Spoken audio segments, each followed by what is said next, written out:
ஜனாதிபதிகள், prime ministers, president's, அரபு மன்னர்கள், ஷேக்குகள், அரசுகள், ராணிகள், ராஜாக்கள், இவர்களுடைய குழந்தைகள் இந்த குருகுலத்தில் வந்து படிப்பார்கள். இதெல்லாம் ரொம்ப அடுத்த ஆண்டு நடக்க போகின்ற விஷயம்.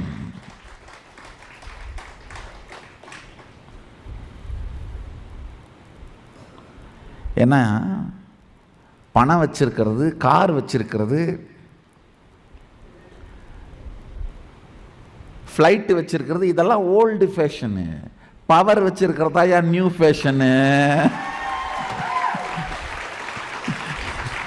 இதெல்லாம் நித்யானந்தா வர்றதுக்கு முன்னாடி ஃபேஷனு, 1978க்கு முன்னாடி. இப்போ லேட்டஸ்ட் ஃபேஷன் என்ன? பவர் இருக்கா?